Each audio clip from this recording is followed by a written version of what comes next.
Democracy Project.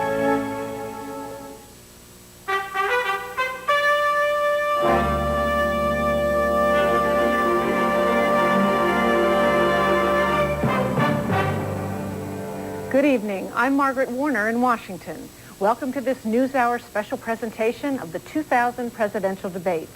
You're now seeing a live picture from Washington University in St. Louis, Missouri, where in just a few moments, Vice President Al Gore and Governor George W. Bush will begin their third and final debate. The candidates considered postponing tonight's event on hearing that Missouri's Democratic Governor Mel Carnahan had been killed in a plane crash last night. But in the end, they and the debate commission decided to go ahead. Tonight's format is town meeting style, with members of the audience asking the questions when called on by moderator Jim Lehrer. This face-off comes exactly 3 weeks before the election, with the two candidates virtually tied in the polls. After tonight's encounter, we'll have analysis from syndicated columnist Mark Shields and Wall Street Journal columnist Paul Gigot, from Republican media strategist Greg Stevens and Democrat Ray Strother, and from our panel of historians, Doris Kearns-Goodwin, Michael Beschloss, Haynes Johnson, and Richard Norton-Smith. We now go to Jim Lehrer in St. Louis. Good evening from the Field House at Washington University in St. Louis. I'm Jim Lehrer of the NewsHour on PBS. And I welcome you to this third and final Campaign 2000 debate between the Democratic candidate for president, Vice President Al Gore, and the Republican candidate, Governor George W. Bush of Texas. Let's welcome the candidates now.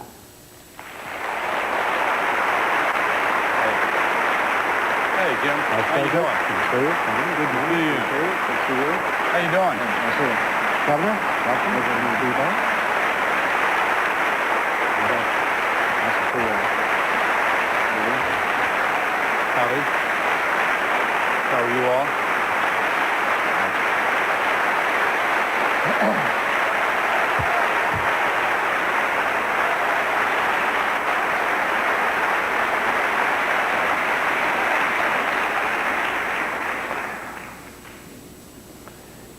Before proceeding tonight, we would like to observe a moment of silence in memory of Governor Mel Carnahan of Missouri, who, along with his son and his former chief of staff, died in a private plane crash last night near St. Louis.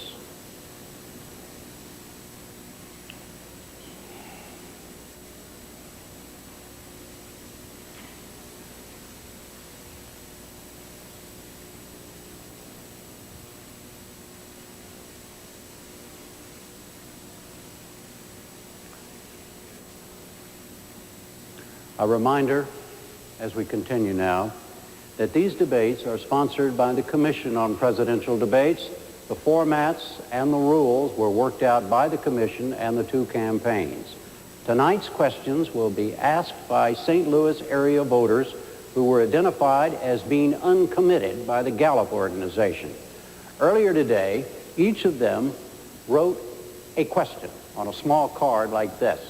Those cards were collected and then given to me this afternoon. My job, under the rules of the evening, was to decide the order the questions will be asked and to call on the questioners accordingly. I also have the option of asking follow-ups, which in order to get to more of the panel's questions, for the record, I plan to do sparingly and mostly for clarifications. The audience participants are bound by the following rule. They shall not ask follow-up questions or otherwise participate in the extended discussion. And the questioner's microphone will be turned off after he or she completes asking the question. Those are the rules. As in Winston-Salem last week, no single answer or response from a candidate can exceed 2 minutes. There is an audience here in the hall, and they have promised to remain absolutely quiet, as did their predecessors this year in Boston, Danville, and Winston-Salem.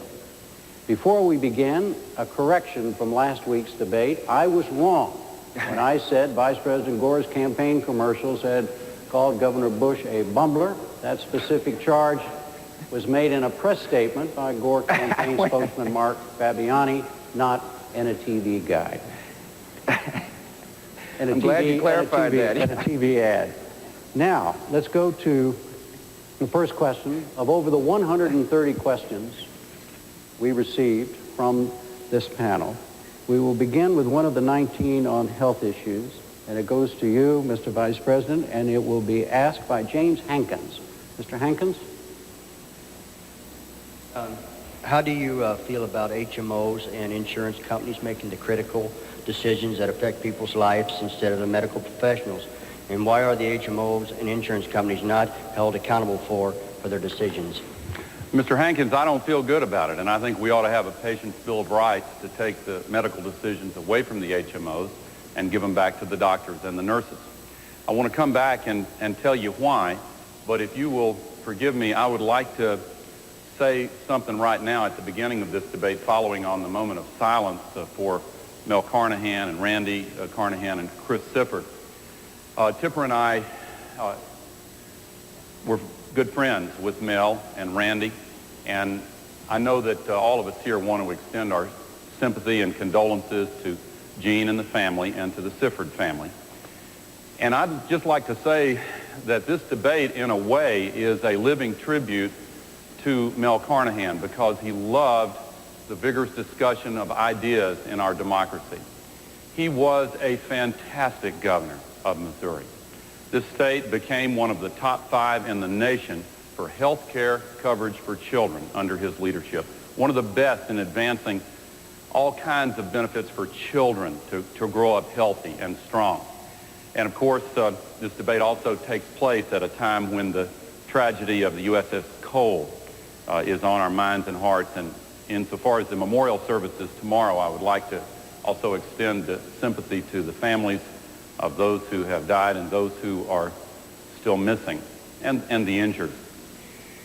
Now, Mr. Hankins, I think that the situation that you describe has gotten completely out of hand. Doctors are giving prescriptions, they're recommending treatments, and then their recommendations are being overruled by HMOs and insurance companies. That is unacceptable. I support a strong national patient's bill of rights. It is actually a disagreement between us. The national law that is pending on this, the Dingell-Norwood bill, a bipartisan bill, is one that I support and that the governor does not. 2 minutes response, Governor Bush. I too want to extend my prayers to the and blessings, God's blessings on the families whose lives were overturned last night. It was a tragic moment. Actually, Mr. Vice President, it's not true. I do support a National Patients' Bill of Rights. As a matter of fact, I brought Republicans and Democrats together to do just that in the state of Texas, to get a Patients' Bill of Rights through. It requires a different kind of leadership style to do it, though. You see, in order to get something done on behalf of the people, you have to put partisanship aside. And that's what we did in my state. We've got one of the most advanced Patients' Bill of Rights. It says, for example, that a woman doesn't have to go through a gatekeeper to go to her gynecologist. It says that you can't gag a doctor. The doctor can advise you. The HMO, the insurance company, can't gag that doctor from giving you full advice. In this particular bill, it allows patients to choose a doctor, their own doctor if they want to. But we did something else that was interesting. We're one of the first states that said you can sue an HMO for denying you proper coverage. Now, there's what's called an independent review organization that you have to go through first. It says if you got a complaint with your insurance company, you can take your complaint to an objective body. And if the objective body rules on your behalf, the insurance company must follow those rules. However, if the insurance company doesn't follow the findings of the IRO, then that becomes a cause of action in the court of law. It's time for our nation to come together and do what's right for the people. And I think this is right for the people. I support a national Patients' Bill of Rights, Mr. Vice President.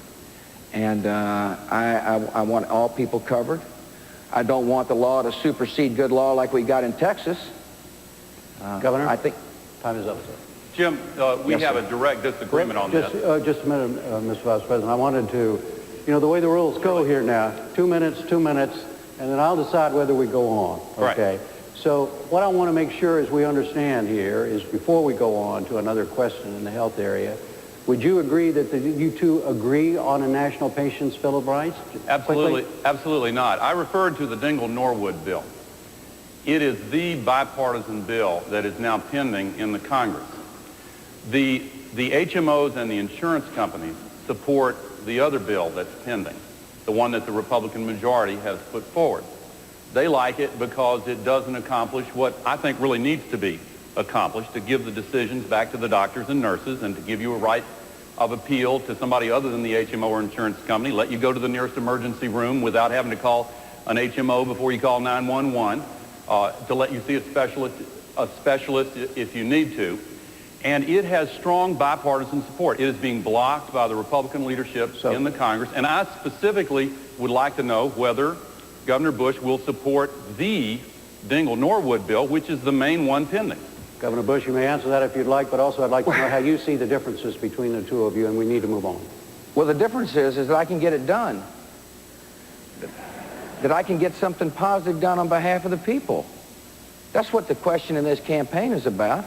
It's not only what's your philosophy and what's your position on issues, but can you get things done?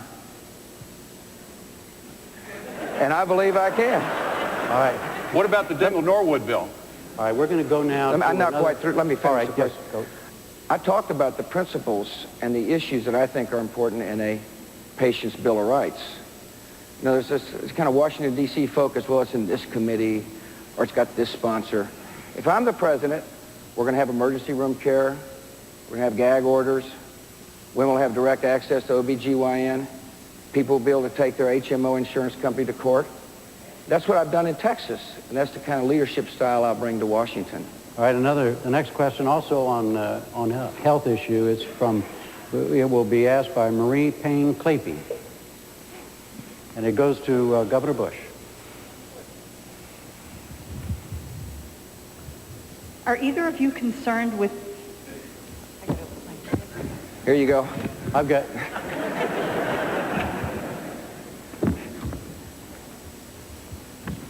Are either of you concerned with finding some feasible way to lower the price of pharmaceutical drugs, such as education on minimizing intake, revamp of the FDA process, or streamline the drug companies' procedures instead of just finding more money to pay for them?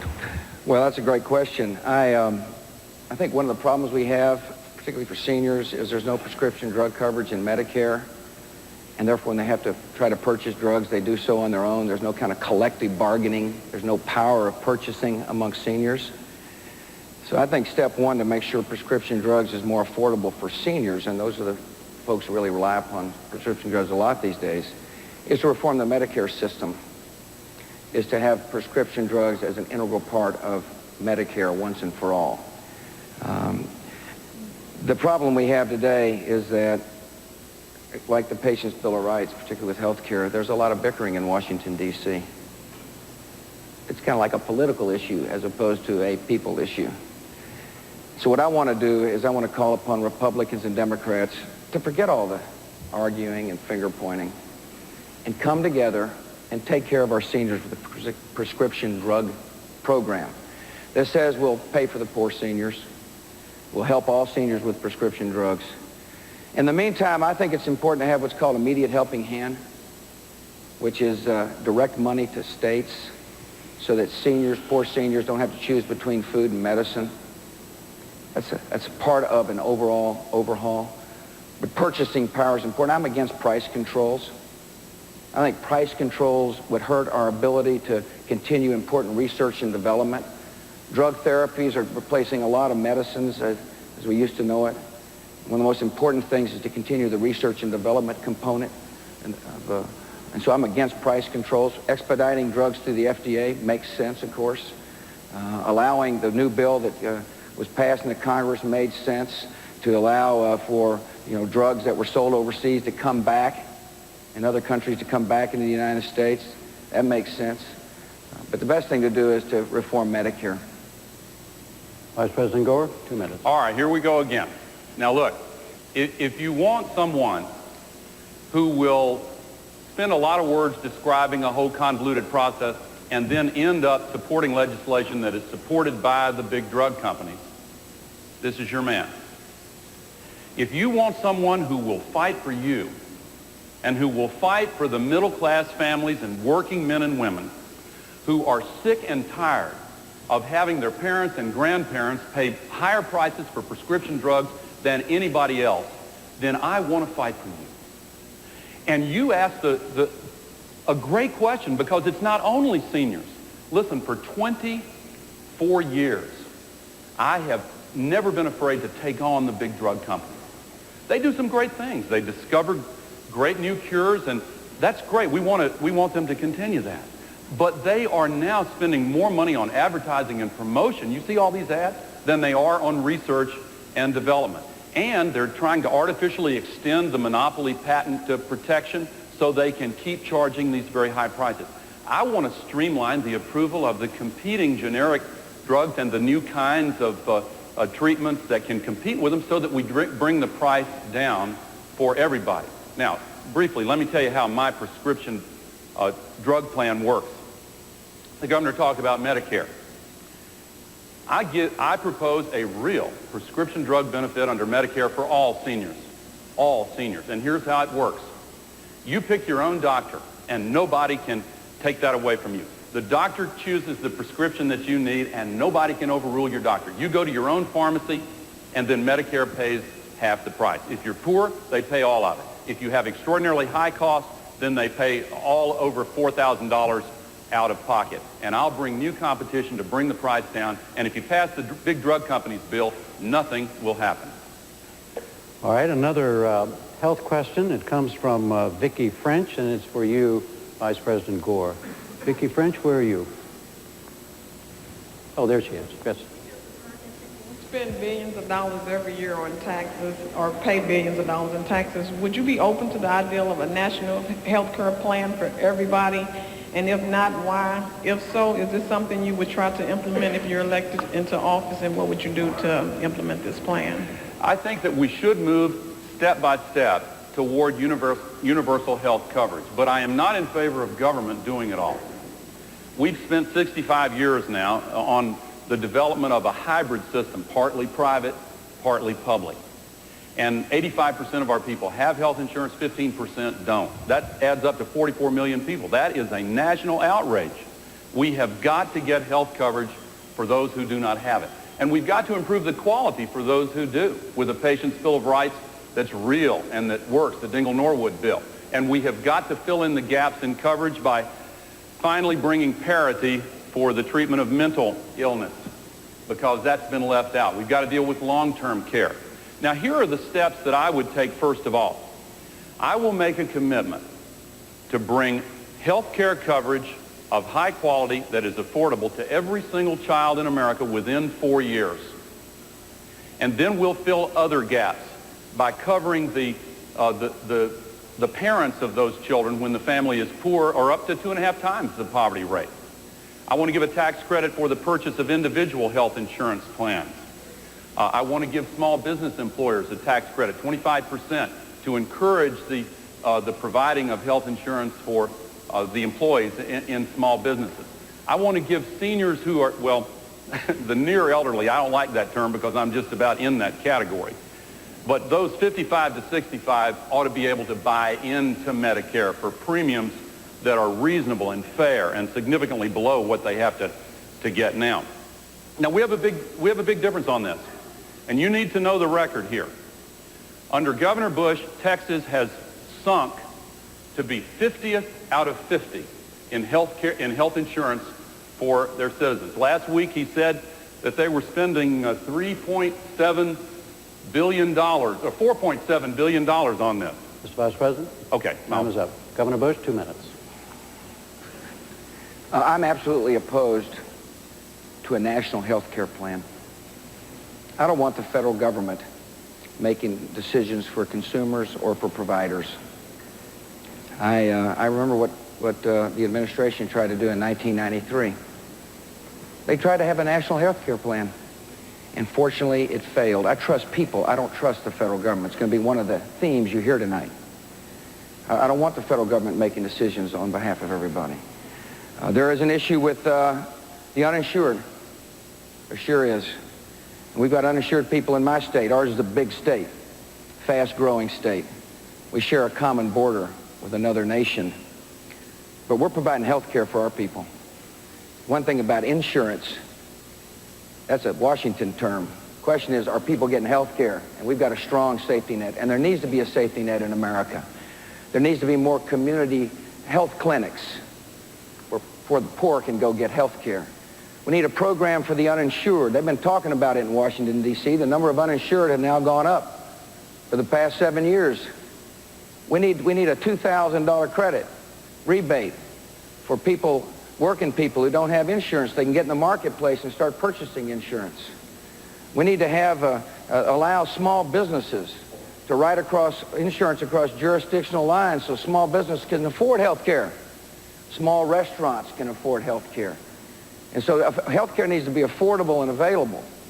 But we got to trust people to make decisions with their lives. In the Medicare reform I talk about, it says if you're a senior, you can stay in Medicare if you like it, and that's fine. But we're going to give you other choices to choose if you want to do so, just like they do the federal employees. The people who work in Washington, D.C. for the U.S. Congress or the United States Senate get a variety of choices to make in their lives. And that's what we ought to do for all people in America. Yes, sir. Sorry. Governor? Could I have a follow-up? Not paying attention No, to my not right very now. well. No, right now.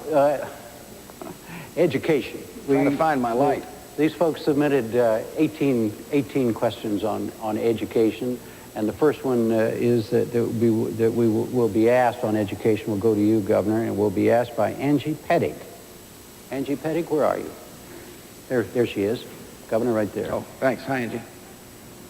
I've heard a lot about education and the need to hold teachers and schools accountable, and I certainly agree with that.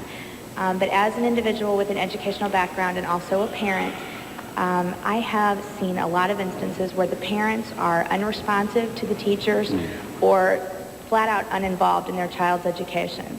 How do you intend to not only hold the teachers and schools accountable, but also hold parents accountable? Well,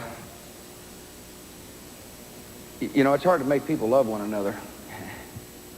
I wish I knew the law, because I'd darn sure sign it. I wish I knew the law that said all of us should be good parents. One of the things the next president must do is to remind people that if we're going to have a responsible period in America, that each of us must love our children with all our heart and all our soul. I happen to believe strong accountability encourages parental involvement, though. I think when you measure and post results on the internet or in the town newspapers, most parents say, wait a minute, my child's school isn't doing what I want it to do, and therefore become involved in education. I recognize there are some who just don't seem to care. But there are a lot of parents who feel like everything is going well in their child's school, and all of a sudden they wake up and realize that, wait a minute, standards aren't being met. That's why I'm so strong for accountability. I believe we ought to measure a lot. 3, 4, 5, 6, 7, 8th grade. We do so in my state of Texas. One of the good things we've done in Texas is we've got strong accountability, because you can't cure unless you know. You can't solve a problem unless you diagnose it. I strongly believe that one of the best things to encourage parental involvement also is to know that the classrooms will be safe and secure. That's why I support a Teacher Liability Act at the federal level that says if a teacher or principal upholds reasonable standards of classroom discipline, they can't be sued. They can't be sued. I think parents will be more involved with education when they know their children's classrooms are safe and secure as well. I also believe that we need to say to people that if you cannot meet standards, there has to be a consequence. Instead of just the kind of the soft bigotry of low expectations, that there has to be a consequence. We can't continue to shuffle children through school. And one of the consequences is to allow parents to have different choices. Vice President Gore? Yeah, we have a huge difference between us on this question. I'd like to start by telling you what my vision is. I see a day in the United States of America where all of our public schools are considered excellent, world class, where there are no failing schools, where the classrooms are small enough in size, number of students, so that the teacher can spend enough one-on-one time with each student. Now that means recruiting new teachers for the public schools. It means, in my plan, hiring bonuses to get 100,000 new teachers in the public schools within the next 4 years. It means also helping local school districts that sometimes find the parents of school-age children outvoted on bond issues, to give them some help with interest-free bonding authority so that we can build new schools and modernize the classrooms. We need to give teachers the training and professional development that they need to, including paid time off to go visit the classroom of a master teacher and pick up some new skills. I want to give every middle-class family a $10,000 a year tax deduction for college tuition so that middle-class families will always be able to send their kids on to college. I want to work for universal free school because we know from all the studies that the youngsters kids learn more in the first few years of life than anywhere else. Now, I said there was a contrast. Governor Bush is for vouchers. And in his plan, he proposes to drain more taxpayer money out of the public schools for private school vouchers than all of the money that he proposes in his entire budget for public schools themselves. And only 1 in 20 students would be eligible for these vouchers, and they wouldn't even pay the full tuition to private school. I think that's a mistake. I don't think we should give up on the private schools and leave kids trapped in failing schools. I think we should make it the #1 priority to make our schools the best in the world, all of them. Governor, what is your position on that? Yeah, I appreciate that. I think anytime we end with one of these attacks, it's appropriate to respond. Here's what I think. First of all, vouchers are up to states. If you want to do a voucher program in Missouri, fine. See, I strongly believe in local control of schools. I'm a governor of a state, and I don't like it when the federal government tells us what to do. I believe in local control of schools, but here's what I've said. I've said to the extent we spend federal money on disadvantaged children, we want the schools to show us whether or not the children are learning. What's unreasonable about that? We expect there to be standards met, and we expect there to be measurement. And if we find success, we'll praise it. But when we find children trapped in schools that will not change and will not teach, instead of saying, oh, this is okay in America just to shuffle poor kids through schools, there has to be a consequence. And the consequence is that federal portion of federal money will go to the parent. So the parent can go to a tutoring program or another public school or another private school or a private school. You see, there has to be a consequence. We've got a society that says, hey, the status quo is fine, just move them through. And guess who suffers? What is the harm on voucher? What's the other side on voucher? Well, the program that he's proposing is not the one that he just described. Under your plan, Governor Bush, states would be required to pay vouchers to students to match the vouchers that the federal government would put up. Now, the way it would happen is that under his plan, if a school was designated as failing, the kids would be trapped there for another 3 years, and then some of them would get federal vouchers, and the state would be forced to match that money. Under my plan, if a school is failing, we work with the states to give them the authority and the resources to close down that school and reopen it right away with a new principal, a new faculty, a turnaround team of specialists who know what they're doing. It's based on the plan of Governor Jim Hunt in North Carolina, and it works great. So no vouchers in a Gore administration? If I thought that there was no alternative, then I might feel differently. But I have an obligation to fight to make sure there are no failing schools. We've got to turn around most schools are excellent, but we've got to make sure that all of them are. Andrew Cosberg has a related question on education that's right on this subject. Mr. Cosberg, where are you? There you are, and it's for Vice President Gore. Mr. Vice President, in the school district in which I work and in countless others across the nation, we face crumbling school buildings, increased school violence, student apathy, overcrowding, lack of funding, lawsuits. The list goes on. I could mention low teacher pay, but I won't. What can you tell me and my fellow American teachers today about your plans for our immediate future? What grade do you teach? Up. That's a violation of your rules, Vice President Gore. High school.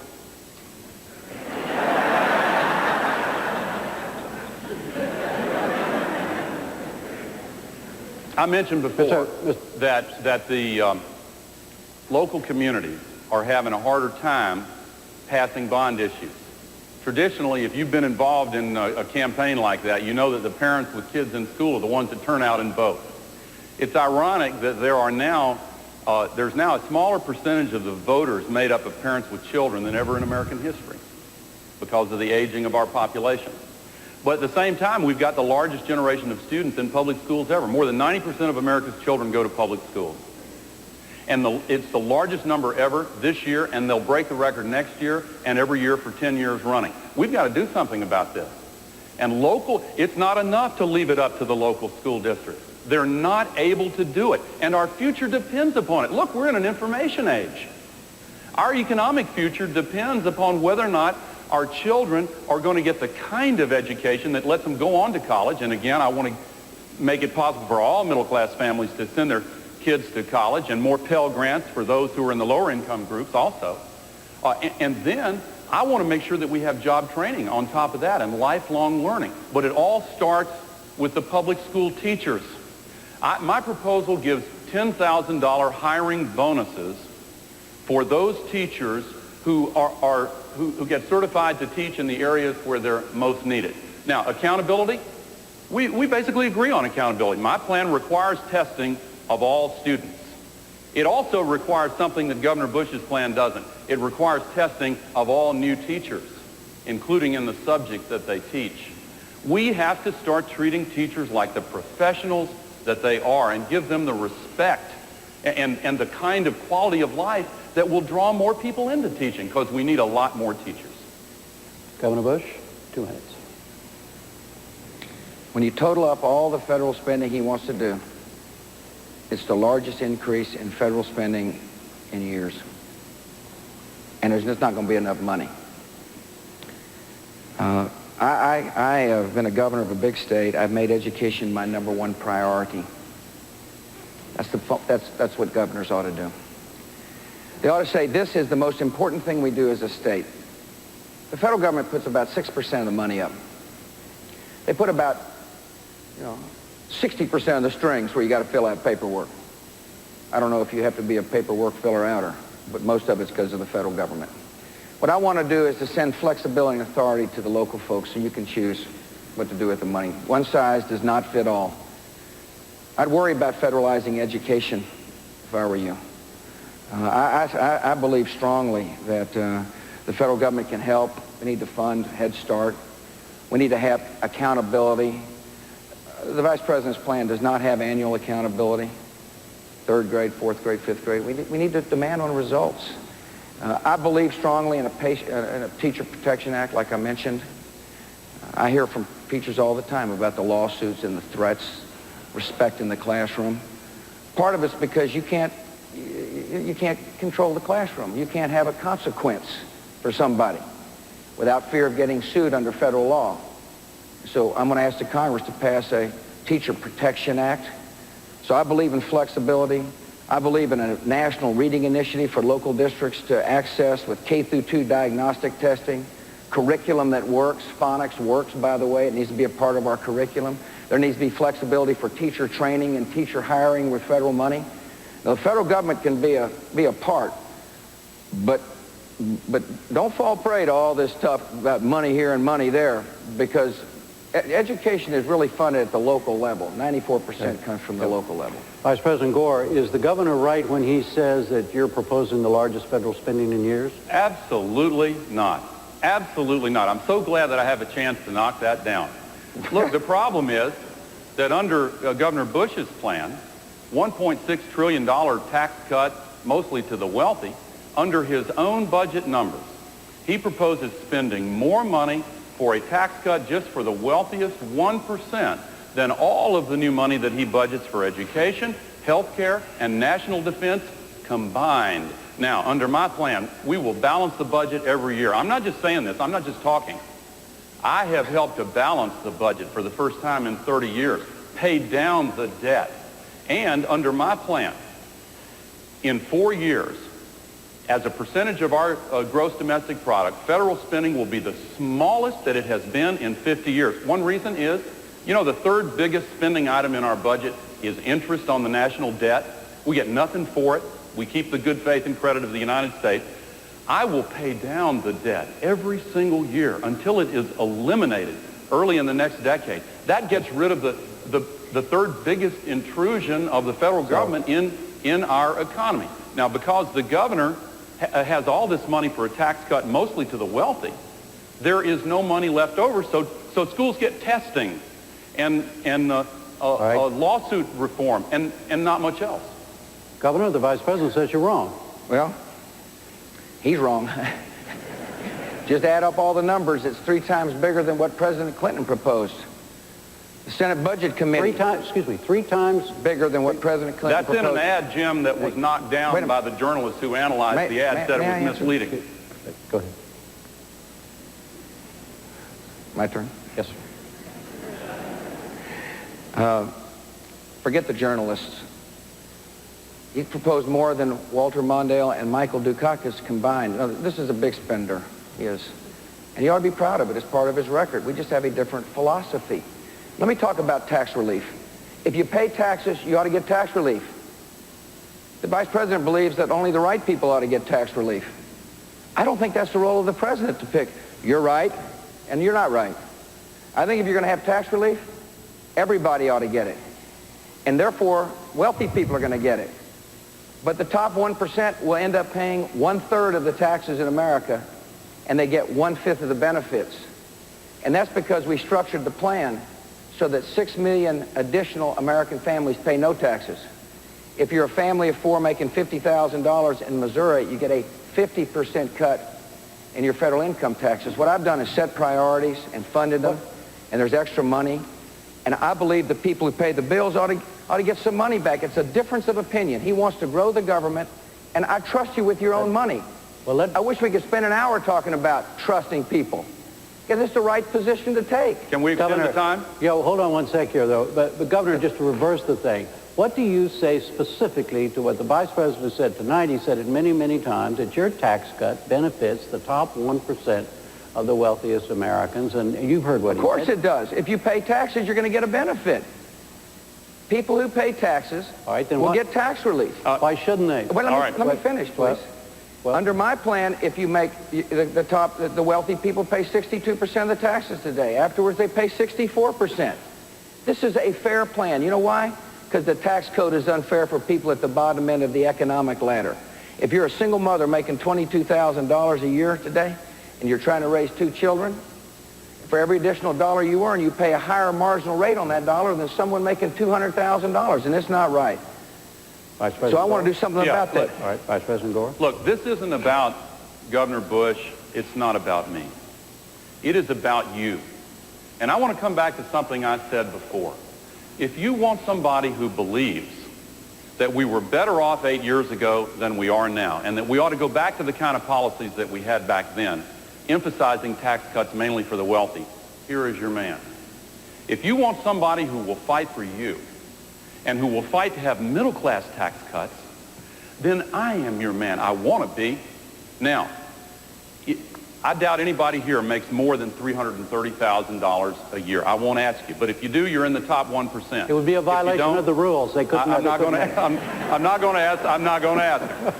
But if everyone here in this audience was dead on in the middle of the middle class, then the tax cuts for every single one of you all added up would be less than the tax cut his plan would give to just one member of that top wealthiest 1%. Now, you judge for yourselves whether or not that's fair. Quick, and then we're moving on. Good. 50 million Americans get no tax relief under his plan. That's not right. You may not be one of them. You're just not one of the right people. And secondly, we've had enough fighting. It's time to unite. You talk about 8 years. In 8 years, they haven't gotten anything done on Medicare, on Social Security, a patient's Bill of Rights. All right, it's time to get something done. Hey, we're going to move on. I've got to answer that, Jim. Medicare, I cast the tie-breaking vote to add 26 years to the life of Medicare. It was due to go bankrupt in 1999. And that 50 million figure, again, the newspapers, I said, you said forget the journalists, but they are the keepers of the scorecard, and whether or not you're using facts that aren't right, And that fact is just not right. Speaking of keepers of the scorecard, that's what I'm trying to do here, Mr. Vice President, Governor Bush. We're going to move on. We're going to have to move on. All right, there were 12 questions on foreign and military matters. And the first one that we're going to ask will be directed to you, Governor Bush, and David Norwood is going to ask it. Mr. Norwood, where are you? There you are. What would make you the best candidate in office during the Middle East crisis? I've been a leader.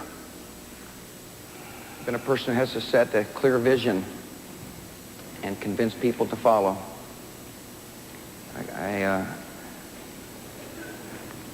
I got a strategy for the Middle East. And first let me say that our nation now needs to speak with one voice during this time, and I applaud the President for working hard to diffuse tensions.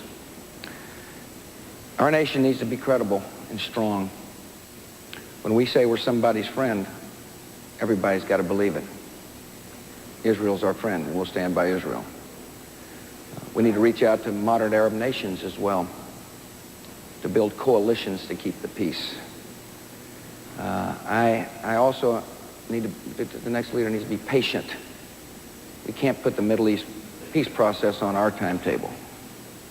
It's got to be on the timetable of the people that we're trying to bring to the peace table.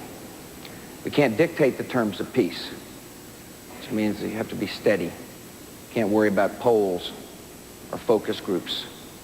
You've got to have a clear vision. That's what a leader does. A leader also understands that the United States must be strong to keep the peace. Saddam Hussein still is a threat in the Middle East. Our coalition against Saddam is unraveling. Sanctions are loosened. He's a man who may be developing weapons of mass destruction. We don't know because inspectors aren't in. So to answer your question, it requires a clear vision, a willingness to stand by our friends, and the credibility for people, both friend and foe, to understand when America says something, we mean it. Vice President Gore?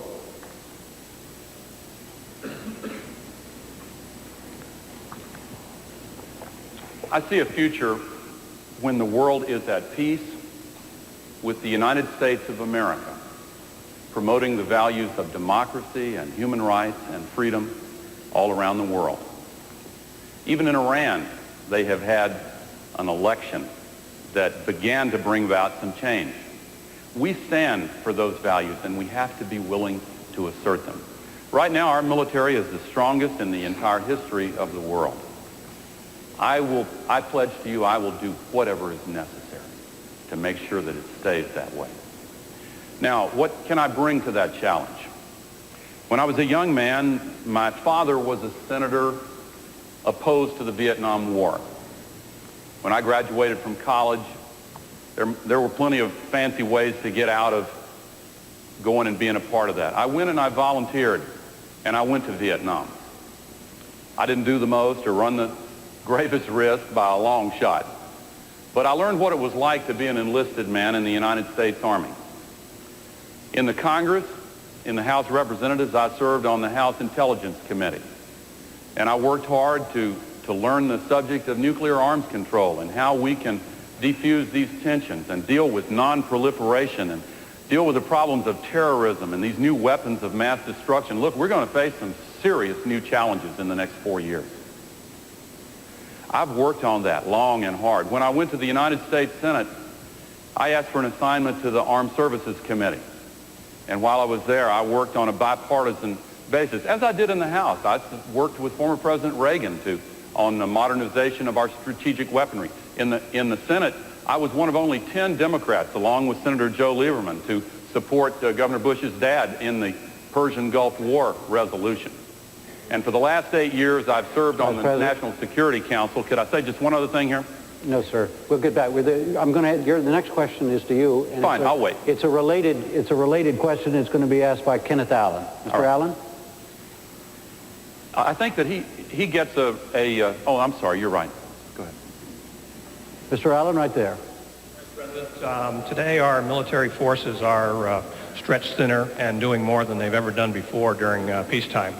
I'd like to know I think we'd all like to know what you as President would do to ensure proper resourcing for the current mission and or more selectively choosing the time and place that our forces will be used around the world. Thank you, sir. Just to finish briefly, I started to say that for the last 8 years I've been on the National Security Council, and last week I suspended campaigning for 2 days or parts of 2 days to go back and participate in the meetings that charted the President's summit meeting that he just returned from earlier today. And our country's team over there did a great job. It's a difficult situation.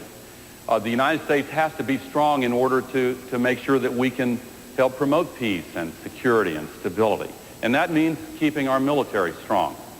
Now, I said earlier that we are the strongest military, but we need to continue improving readiness and making sure that our military personnel are adequately paid and that the combination of their pay and their benefits and their retirement as veterans is comparable to the stiff competition that's coming in this strong economy from the private sector.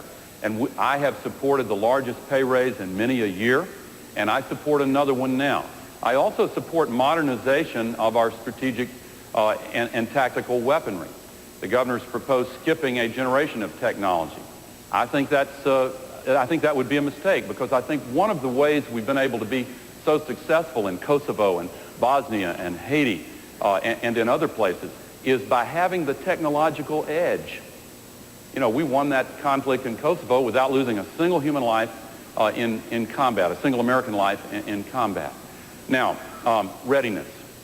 The trends before I got my current job were on the decline. The number of divisions were reduced. I argued that we should reverse that trend and take it back up.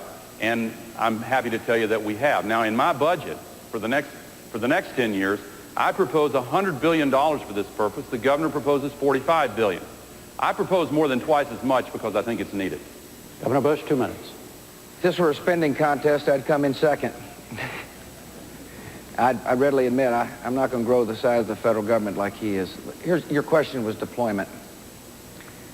It must be in the national interests, it must be in our vital interests whether we ever send troops. The mission must be clear. Soldiers must understand why we're going. The force must be strong enough so that the mission can be accomplished, and the exit strategy needs to be well defined. I'm concerned that we're over-deployed around the world. See, I think the mission has somewhat become fuzzy. Should I be fortunate enough to earn your confidence? The mission of the United States military will be to be prepared and ready to fight and win war, and therefore prevent war from happening in the first place. There may be some moments when we use our troops as peacekeepers, but not often. The Vice President mentioned my view of the long term for the military. I want to make sure the equipment for our military is the best it can possibly be, of course. But we have an opportunity. We have an opportunity to use our research and development capacities, the great technology of the United States, to make our military lighter, harder to find, more lethal. We have an opportunity, really, if you think about it, if we're smart and have got a strategic vision and a leader who understands strategic planning, to make sure that we change the terms of the battlefield of the future so we can keep the peace. This is a peaceful nation, and I intend to keep the peace. Spending money is one thing, but spending money without a strategic plan can oftentimes be wasted. First thing I'm going to do is ask the Secretary of Defense to develop a plan, so we're making sure we're not spending our money on political projects, but on projects to make sure our soldiers are well paid, well housed, and have the best equipment in the world. Governor Bush, another kind of gun question. It'll be asked by Robert Lutz. Mr. Lutz?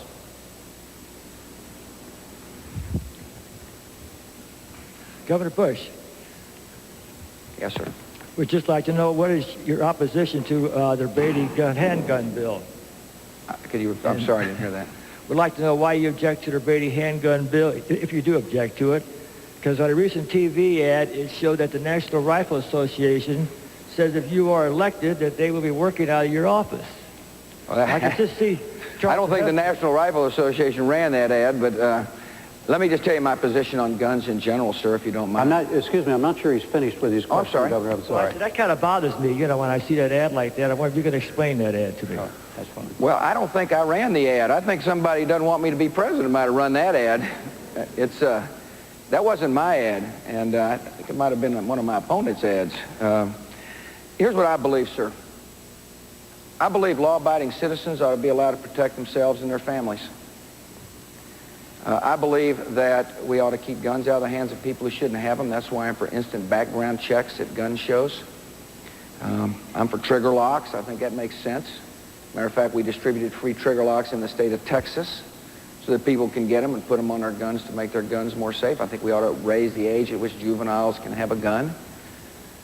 But I also believe strongly that we need to enforce laws on the books, that the best way to make sure that we keep our society safe and secure is to hold people accountable for breaking the law. If we catch somebody illegally selling a gun, there needs to be a consequence.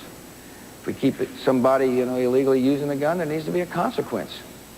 Enforcement of law, and the federal government can help. There's a great program called Project Exile in Richmond, Virginia, where we focused federal taxpayers' money and federal prosecutors and went after people who were illegally using guns. To me, that's how you make society the safest it can be. And so, yeah, sometimes I agree with some of these groups in Washington, and sometimes I don't. I'm a pretty independent thinker. But one thing I'm for is a safe society. And I'm for enforcing laws on the books, and that's what's going to happen should I earn your confidence. Vice President Gore? Well, it was not one of my ads either, Governor. But I am familiar with the statement, and it was made by one of the top-ranking officials of that organization. Let me tell you my position. I think that some common-sense gun safety measures are certainly needed with the flood of cheap handguns that have sometimes been working their way into the hands of the wrong people. But all of my proposals are focused on that problem, gun safety. None of my proposals would have any effect on hunters or sportsmen or people who use rifles. They are aimed at the real problem. Let's make our schools safe. Let's make our neighborhoods safe. Let's have a 3-day waiting period, cooling off, so we can have a background check to make sure that criminals and people who really shouldn't have guns don't get them. But I'd like to use my remaining time on this exchange, Jim, to respond to an exchange that took place just a moment ago, because a couple of times the governor has said that I am for a bigger government. Governor, I'm not. And let me tell you what the record shows. For the last 8 years, I have had the challenge of running the streamlining program called Reinventing Government. And if there are any federal employees in this group, you know what that means. The federal government has been reduced in size by more than 300,000 people. And it's now the smallest number that we have had the smallest in size since John Kennedy's administration. During the last 5 years, Texas's government has gone up in size. Federal government has gone down. Texas's government has gone up. Now, my plan for the future, I see a time when we have smaller, smarter government where you don't have to wait in line because you can get services online. Cheaper, better, faster. We can do that. Steve Luker has a question, and it is for Vice President Gore.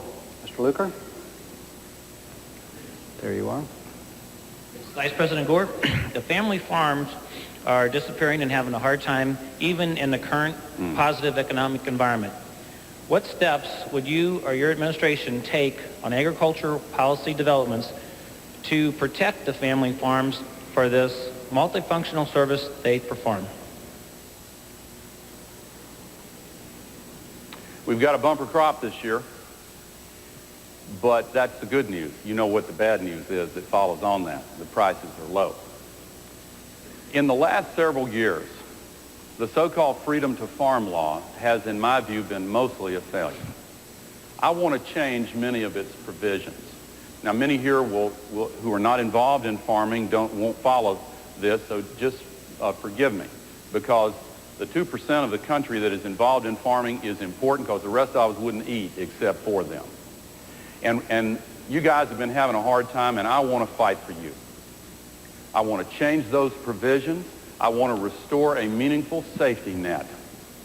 And I think that you pointed the way in your comments, because when you say there are multiple things accomplished by farmers, you're specifically including conservation and protection of the environment. And yes, farmers are the first environmentalists. And when they decide not to plow a field that is vulnerable to soil erosion, that may cost them a little money, but it helps the environment. I think that we ought to have an expanded conservation reserve program. And I think that the environmental benefits that come from sound management of the land ought to represent a new way for farmers to get some income that will enable you to make sensible choices in crop rotation and when you leave the land fallow and the rest. Now, I'll go beyond that and say I think we need much more focused rural economic development program. I see a time when the internet-based activities are more available in the rural areas and where the extra source of income that farm families used to have from shoe factories is replaced by an extra source of income from working in the information economy. So we need to do a lot of things, but we ought to start with a better safety net. Governor Bush, 2 minutes.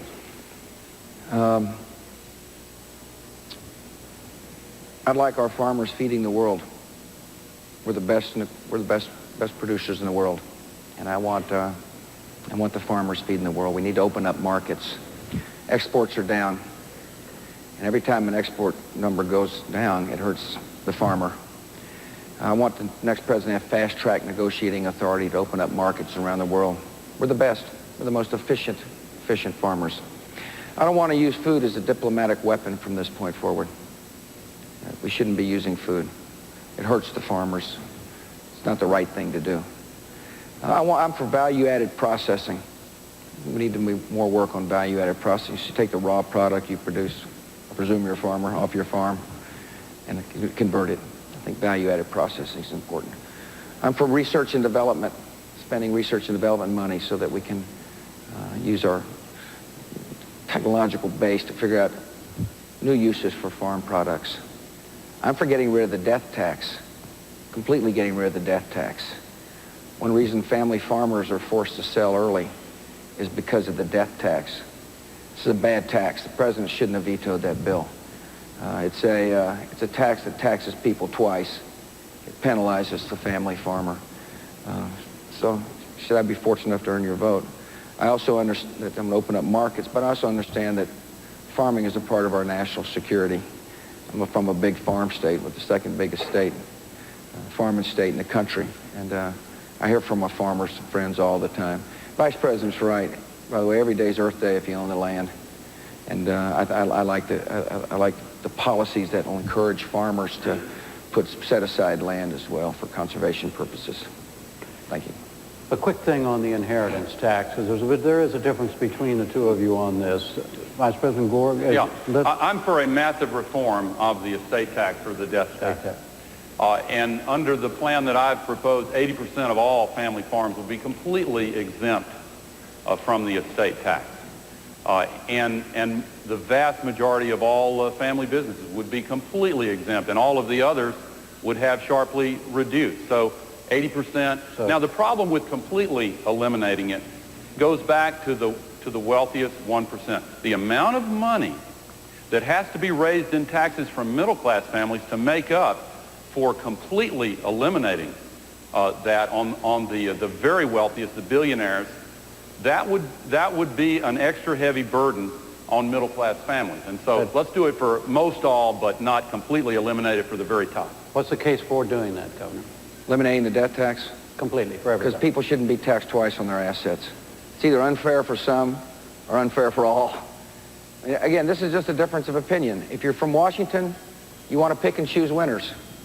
I don't think that's the role of the president. I think if you're going to have tax relief, everybody benefits. Secondly, I think your plan, there's a lot of fine print in your plan, Mr. Vice President, in all due respect. It is, I'm not so sure 80% of the people get the death tax. I know this, 100% will get it if I'm the president. I just don't think it's fair to tax people's assets twice, regardless of your status. It's a fairness issue. It's an issue of principle, not politics. New issue. And the question will be asked by Joyce Kleemer of Governor Bush. Joyce Kleemer, there you go. Hi, Joyce. Yes, hi, Governor. I'm very concerned about the morality of our country now. TV, movies, the music that our children are barraged with every day. And I want to know if there's anything that can be worked out with the Hollywood or whoever to help get rid of some of this bad language and the whatever. It's just bringing the country down. And our children are very important to us, and we're concerned about their education at school. We should be concerned about their education at home also. Yeah. Thank you. Appreciate that question. Laura and I are proud parents of teenage girls, twin daughters, and I know what you're saying. Government ought to stand on the side of parents. Parents are teaching their children right from wrong, and the message oftentimes gets undermined by the popular culture. You bet there's things the government can do. We can work with the entertainment industry to provide family hour. We can have filters on internets where public money is spent. There ought to be filters in public libraries and filters in public schools so that if kids get on the internet, there's not going to be pornography or violence coming in. I think we ought to have character education in our schools. I know that doesn't directly talk about Hollywood, but it does reinforce the values you're teaching. I greatly expand character education funding so that public schools will teach children values which have stood the test of time. There's after-school money available. I think that after-school money ought to be available for faith-based programs and charitable programs that exist because somebody has heard the call to love a neighbor like you'd like to be loved yourself. That'll help reinforce the values that parents teach at home as well. Ours is a great land, and one of the reasons why is because we're free, and so I don't support censorship. But I do believe that we ought to talk plainly to the Hollywood moguls and people who produce this stuff and explain the consequences. I think we need to have rating systems that are clear. And I happen to like the idea of having technology for the TV, easy for parents to use, so you can tune out these programs that you don't want in your house. But I'm going to remind mothers and dads, the best weapon is the off-on button and paying attention to your children and eating dinner with them and being, I'm sorry. That's right. It's on my peroration. Yeah. My turn. Vice President Gore. I care a lot about this. It's not just movies. Television, video games, music, the internet. Parents now feel like you have to compete with the mass culture in order to raise your kids with the values that you want them to have. Tipper and I have 4 children, and God bless them, every one of them decided on their own to come here this evening. I don't want to embarrass our oldest daughter. She and her husband made us grandparents almost a year and a half ago. And yet, if she'll forgive me, when she was little, she brought a record home that had some awful lyrics in it. And Tipper hit the ceiling. And that launched a campaign to try to get the record companies to put ratings that, warning labels for parents. And I'm so proud of what she accomplished in getting them on there. I've been involved myself in negotiating and in helping to move along the negotiations with the internet service providers to get a parents protection page every time 95% of the pages come up, and a feature that allows parents to automatically check with one click what sites your kids have visited lately. You know, some parents are worried about those filters that you'll have to ask your kids how to put them on there. But if you can check up on them, then that's real power. And recently, the Federal Trade Commission pointed out that some of these entertainment companies have warned parents that the material is inappropriate for children, and then they've turned around behind the backs of the parents and advertised that same adult material directly to children. That is an outrage. Joe Lieberman and I gave them 6 months to clean up their act. And if they don't do it, we're going to ask for tougher authority in the hands of the FTC on the false and deceptive advertising. I'll tell you this. I want to do something about this. Respect the First Amendment, but I will do something to help you raise your kids without that garbage. All right. Vice President Gore, the next question is for you, and it will be asked by Stephen Koosman. Mr. Koosman, where are you, sir? Right behind me as well. There we go. Right next to the last. Yeah, got it. Good planning. It seems that when we hear about issues of this campaign, it's usually Medicare, Social Security, or prescription drugs. As a college professor, I hear a lot of apathy amongst young people who feel that there are no issues directed to them. And they don't plan to vote. How do you address that? We've got to change it. I spend a good deal of time talking to young people, and in my standard speech out there on the stump, I usually end my speech by saying, I want to ask you for something, and I want to direct it especially to the young people in the audience. And I want to tell you what I tell them. Sometimes people who are very idealistic and have great dreams, as young people do, are apt to stay at arm's length from the political process because they think their good hearts might be brittle. And if they invest their hopes and allow themselves to believe, then they're going to be let down and disappointed. But thank goodness we've always had enough people who have been willing in every generation to push past the fear of a broken heart and become deeply involved in forming a more perfect union. We're America, and we believe in our future, and we know we have the ability to shape our future. Now, we've got to address one of the biggest threats to our democracy, and that is the current campaign financing system. And I know they say it doesn't rank anywhere on the polls. I don't believe that's a fair measure. I'm telling you, I will make the McCain-Feingold campaign finance reform bill the very first measure that I send to the Congress as president. Governor Bush opposes it. I wish that he would consider changing his mind on that, because I think that the special interests have too much power, and we need to give our democracy back to the American people. Let me tell you why. Those issues you mentioned, Social Security, prescription drugs, the big drug companies are against the prescription drug proposal that I've made. The HMOs are against the patients' rights bill, the Dingell-Norwood bill that I support and that Governor Bush does not support. The big oil companies are against the measures to get more energy independence and renewable fuels.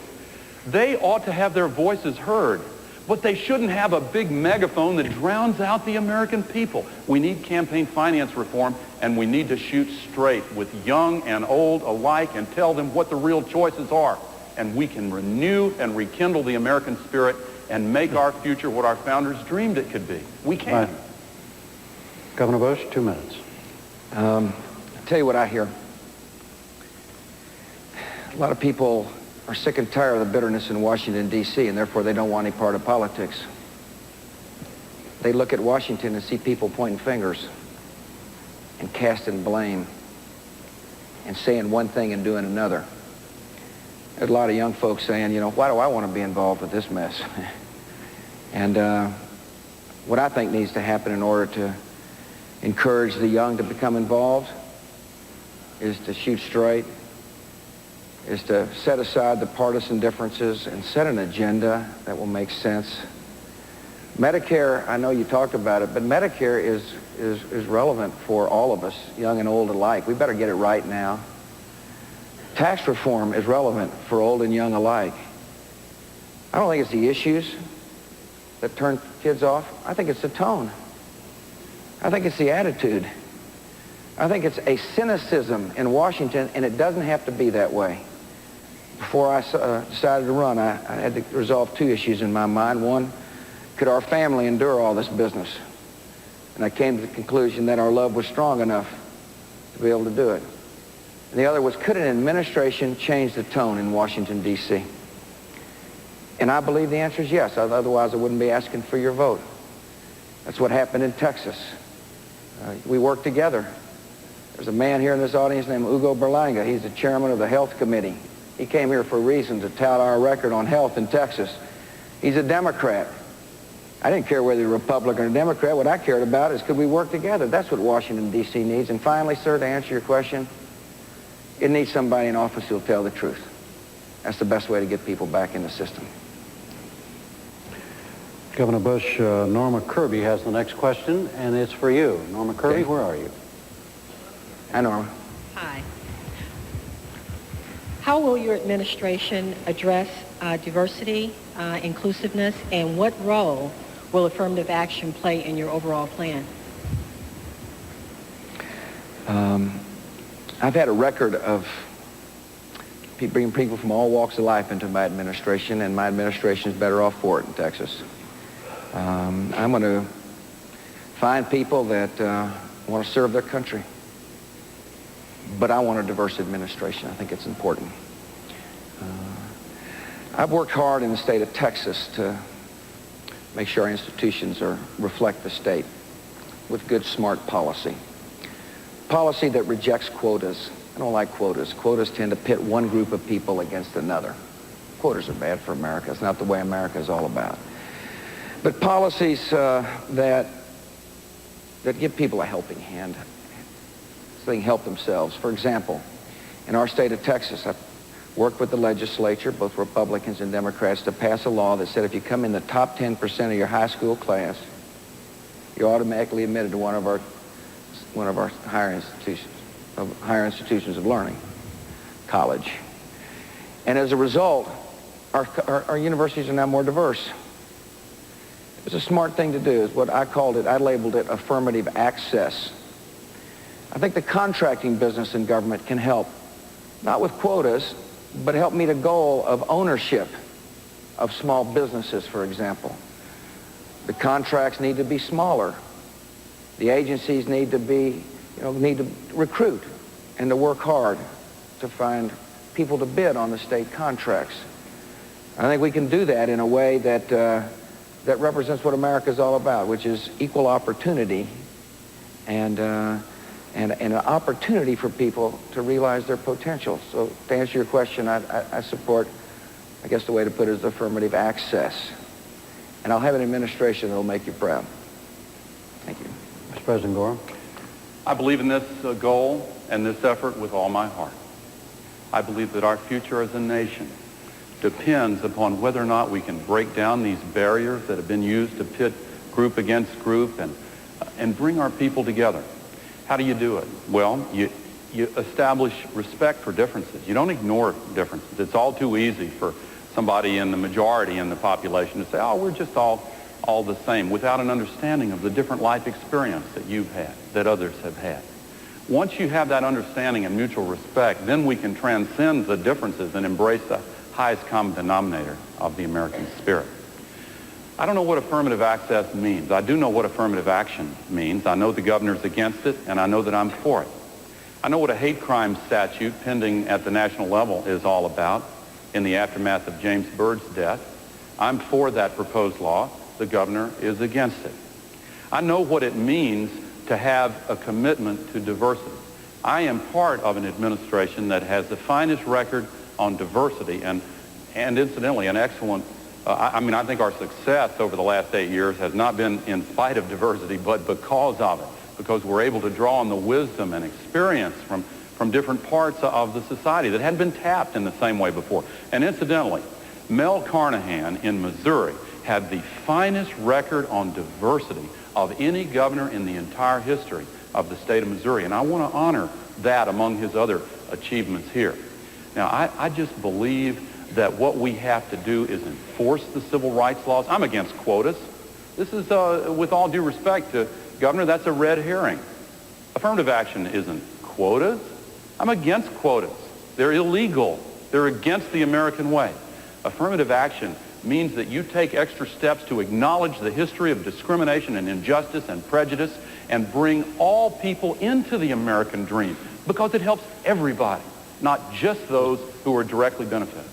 Governor, are you opposed to affirmative action? No, if affirmative action means quotas, I'm against it. If affirmative action means what I just described, what I'm for, then I'm for it. You heard what I was for. Vice President keeps saying I'm against things. You heard what I was for, and that's what I support. What about Mr. Vice President, you heard what he said. He said if affirmative action means quotas, he's against it. Affirmative action doesn't mean quotas. Are you for it without quotas? Well, I may not be for your version, Mr. Vice President, but I'm for what I just described to the lady. Are you for what the Supreme Court says is a constitutional way of having affirmative action? Jim, just let's go on to another. I think that speaks it's a question. No. It doesn't speak for itself, Mr. Vice President. It speaks for the fact that there are certain rules in this that we all agree to, but evidently rules don't mean anything. The question is for you, Vice President Gore, and Lisa Key will ask it. Lisa Key, where are you? There we go, sorry. How will your tax proposals affect me as a middle-class, 34-year-old single person with no dependents? If you make less than $60,000 a year and you decide to invest $1,000 in a savings account, you'll get a tax credit, which means in essence that the federal government will match your $1,000 with another $1,000. If you make less than $30,000 a year and you put $500 in a savings account, the federal government will match it with $1,500. If you make more than $60,000 up to $100,000, you'll still get a match, but not as generous. You will get access to lifelong learning and education, help with tuition if you want to get a new skill or training. If you want to purchase health insurance, you will get help with that. If you want to participate in some of the dynamic changes that are going on in our country, you will get specific help in doing that. If you are part of the bottom 20% or so of wage earners, then you will get an expanded earned income tax credit.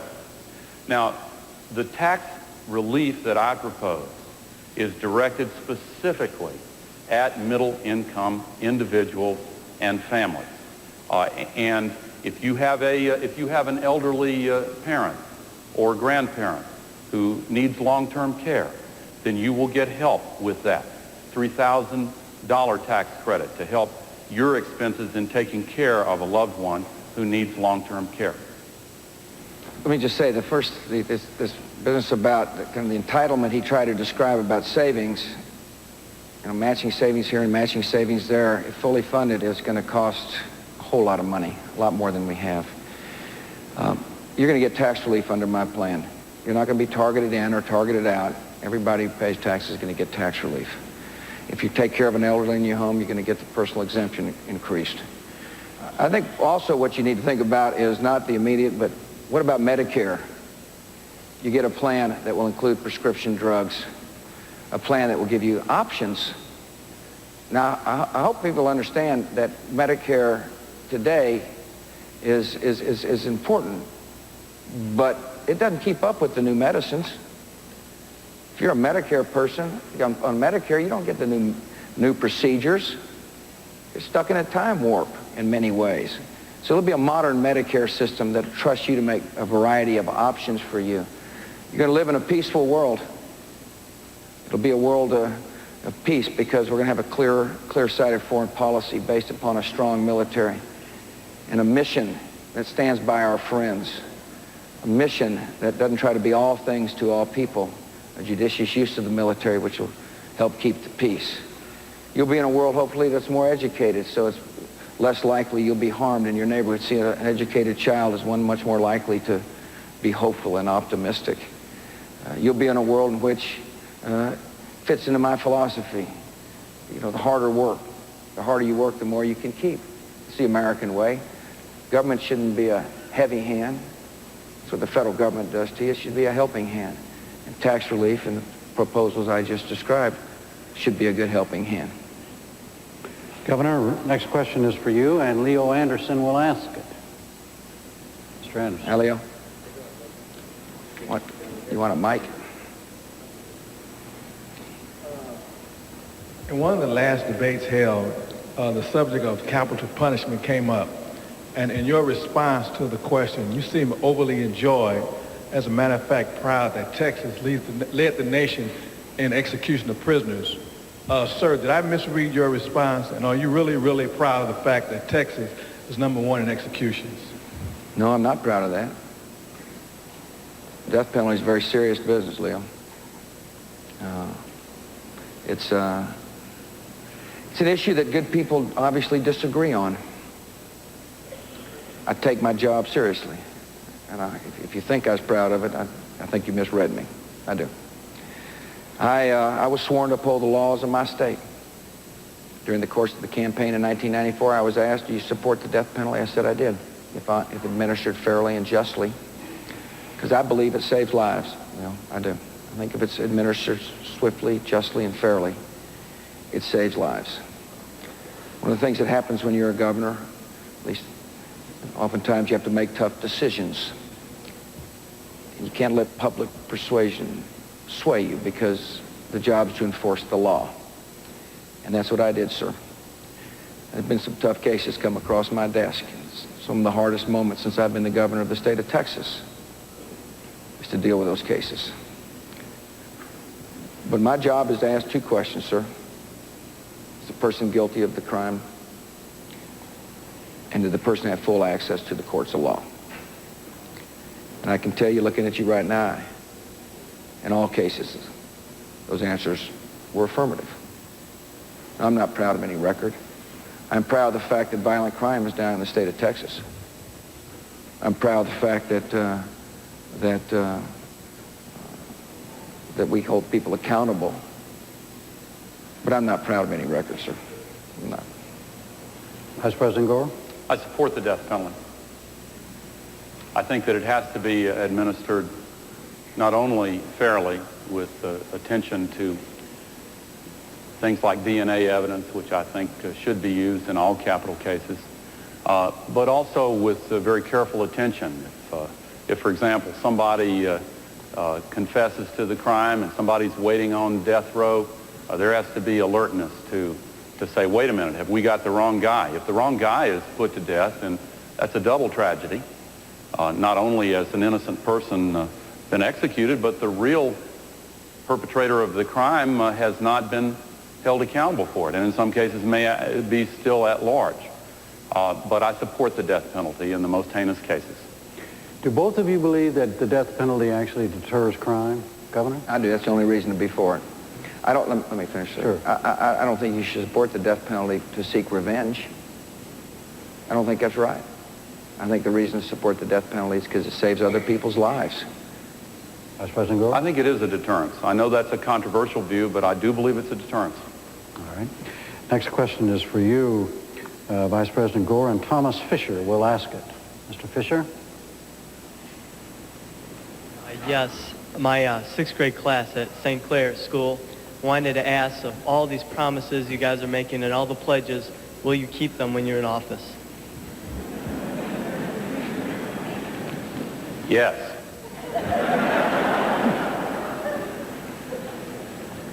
I am a person who keeps promises. And you know, we've heard a lot from the governor about not much being done in the last 8 years, as if the promises that I made 8 years ago have not been kept. I think the record shows otherwise. We have gone from the biggest deficits 8 years ago to the biggest surpluses in history today. Instead of high unemployment, we now have the lowest African-American unemployment, the lowest Latino unemployment ever measured, 22 million new jobs, very low unemployment nationally. Instead of ballooning the debt and multiplying it 4 times over, we have seen the debt actually begun to be paid down. Here are some promises that I'll make to you now. I will balance the budget every year. I will pay down the debt every year. I will give middle-class Americans tax cuts, meaningful ones. And I will invest in education, health care, protecting the environment, and retirement security. We both made promises in this campaign. I promise you I will keep mine. Let me tell you about one of the governors. He has promised $1 trillion out of the Social Security Trust Fund for young working adults to invest and save on their own. But he's promised seniors that their Social Security benefits will not be cut, and he's promised the same $1 trillion to them So this is the show me state. Reminds me of the line from the movie, Show Me the Money. Which one of those promises will you keep and which will you break, Governor? Governor Bush? Thank you for your question.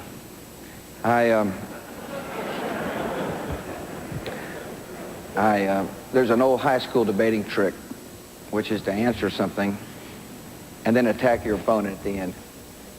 You asked about promises. You were promised that Medicare would be reformed and that Social Security would be reformed. You were promised a middle-class tax cut in 1992. It didn't happen. There's too much bitterness in Washington. There's too much wrangling. It's time to have a fresh start. One of the reasons I was successful as the governor of Texas is because I didn't try to be all things to all people. When I campaigned in a race, a lot of folks didn't think I could win, including, by the way, my mother. I said I'd do 4 things: tort reform, education reform, welfare reform, and juvenile justice reform. And I won, and I had the will of the people in my state behind me. And then I brought folks together to get it done. And that's what we need, I think, in this election. To me, that's what it's all about. I know, listen, I'm sure your 6th grade kids are listening, because these guys will say anything to get elected. But there's a record, and that's what I hope people look at. And one of my promises is going to be Social Security reform, and you bet we need to take $1 trillion out of that $2.4 trillion surplus. Now remember, Social Security revenue exceeds expenses up until 2015. People are going to get paid. But if you're a younger worker, if you're younger, you better hope this country thinks differently. Otherwise, you're going to be faced with huge payroll taxes or reduced benefits. And you bet we're going to take $1 trillion of your own money and let you invest it under safe guidelines so you get a better rate of return on the money than the paltry 2% that the federal government gets for you today. That's one of my promises. But it's going to require people to bring both Republicans and Democrats together to get it done. That's what it requires. There was a chance to get this done. There was bipartisan approach, but it's been rejected. I'm going to bring them together. To both of you, on this subject, there are other questions that also go to this skepticism, not necessarily about you, but all people in politics. Why is that?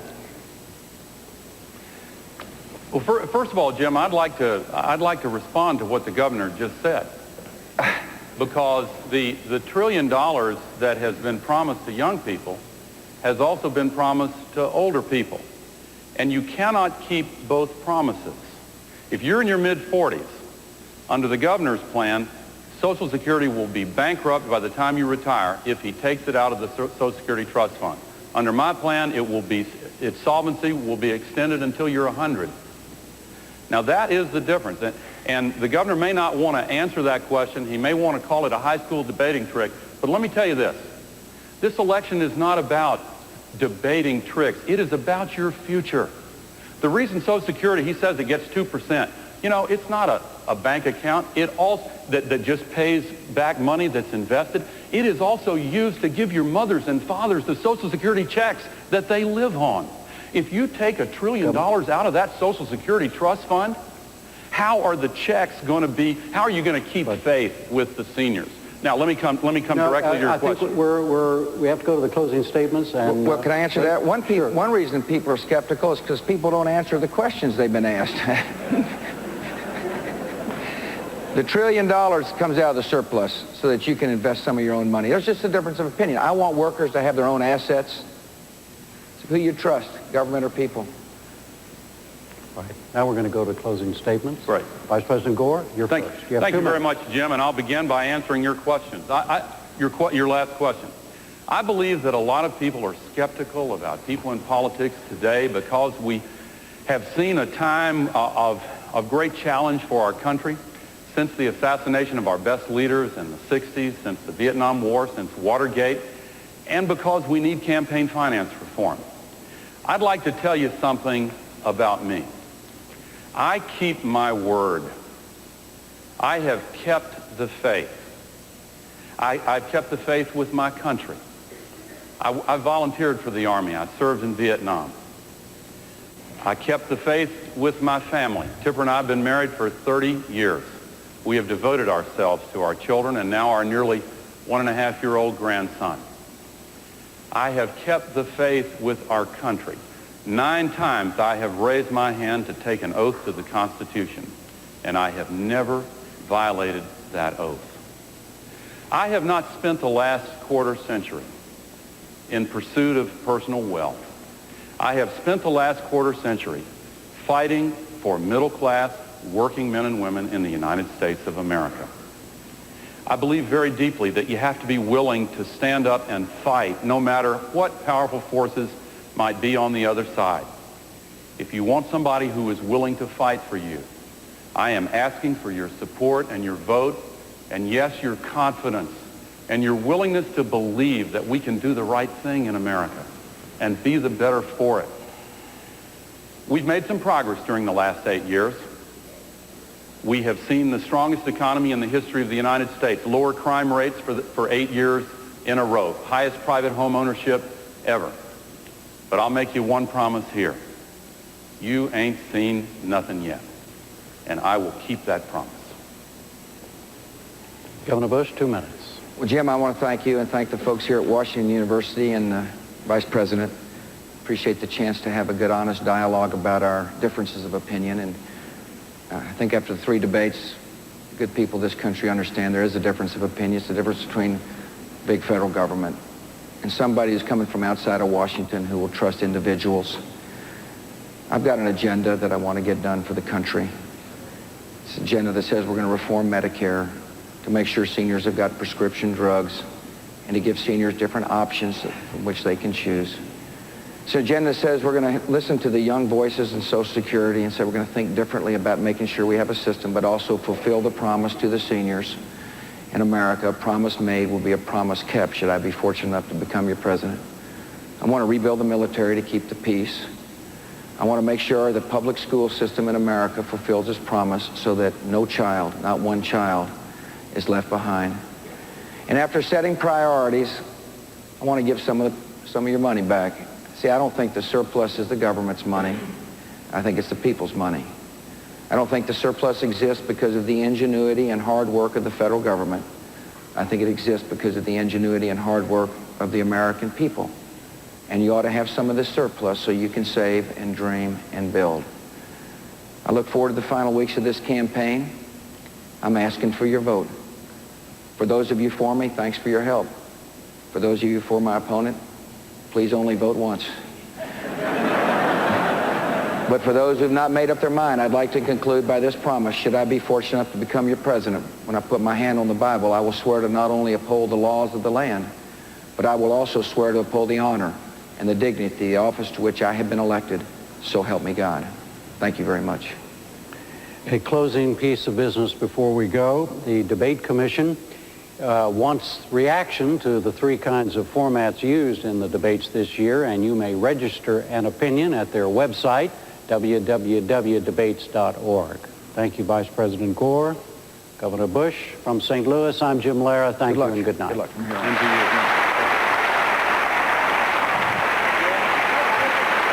Vice President.